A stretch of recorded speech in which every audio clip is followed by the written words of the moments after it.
Page 152, House of the Rising Sun. This is in E minor. It's a lead sheet. Again, they give you the melody and the chords, and you get to improvise, make up the accompaniment. Well, I suggest the first thing you do is make sure you can get the melody, because the melody's going to have to be pretty automatic because you want to be able to concentrate on the accompaniment. So here, you're starting here. Beat 3, 3, 1, 2. Don't forget the F sharp. 1 and 2 in. Then you can reach up or move up. You need to be here. 1, 2, and then third finger. If you don't want to come up here, then you have to use here. And if you do that, it might be easier to use fourth finger on the B. 1 and 2 in. 1 and 2 in. Measure 7 you have here. And then going on to measure 8, they say 2. Then you gotta come down. Ugh. I suggest maybe for the last note on the second line there, measure 8, do here, third finger, and do a 2-5. So it's for measure 9, and then here, and then you can just reach down. That's a little easier, I think. So get the melody worked out and the rhythm and the fingering that you want. And now let's cover the chords. Let's just make sure we know what the chords are. Starting out with an E minor chord. Well, in the key of E minor, that's a 1 chord. If you need to, you take a pencil and write in the Roman numerals underneath the staff of the chords. This would be a 1 chord or an I. And then a little bit later, you got the B7 here. That's the 5-7 chord. Back to a 1. Then measure 6 is a D chord. Well, a D chord, you can go here, or you can go here. Okay, all I did is invert it. Which one you use is up to you. Experiment, try them both and see what you think. You can go down 1, it's fine if you want. Now it's a G major chord. So from here, I'm going to go into here. It's like going into D major. And I'm staying in this area for the G chord. I'm using the second version as it is. And then measure 9, we're back to the E minor chord. Then a C chord, which is a 4 chord. And then a B, and they say root position. Well, root position, remember, that's every note is a note, every other note, and the bottom note identifies the chord. Well, a B, that means the B has to be on the bottom. So it's here. And a B chord is a D sharp and an F sharp.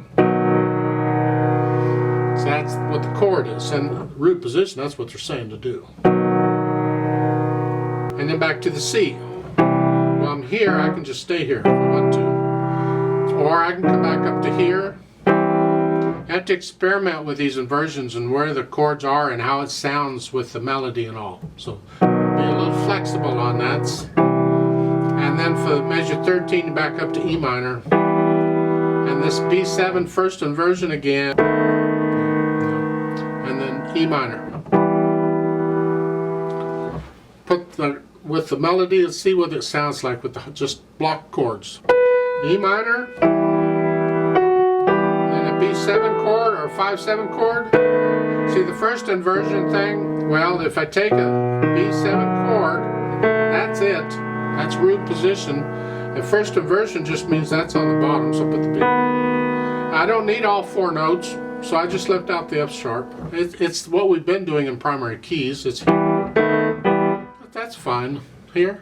And measure 5 E minor, then a D major, and then a G major. Again, I'm staying in this position, I'll just come up here. And then E minor. C, I can come up here. The problem is I need to go to a B root position, and that's here. So maybe the C root position is easier. So measure 9 is E minor. Then I come down to C root position. Then I can go to B root position more easily, because I'm just going to here.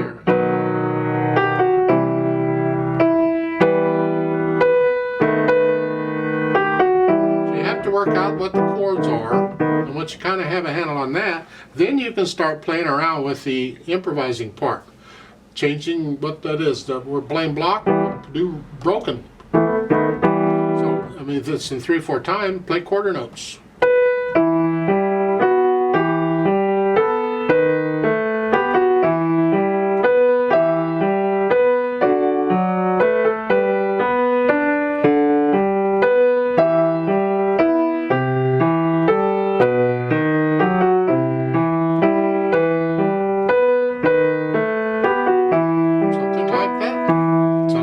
Something to do. They give you a pattern in the middle of page 153, try that. Eighth notes. They're just playing eighth notes on the first beat.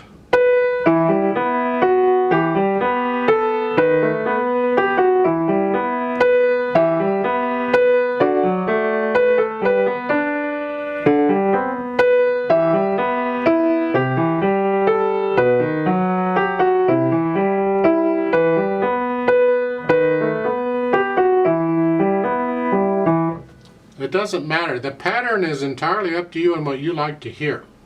So you try other things. We broken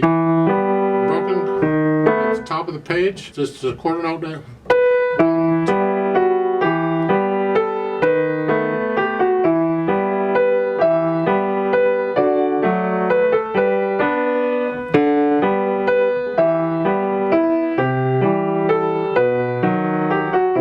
Get the idea?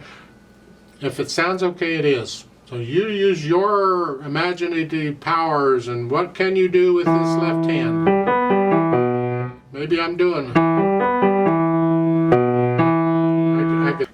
You just have to explore it and see what you can think, what you comes up with.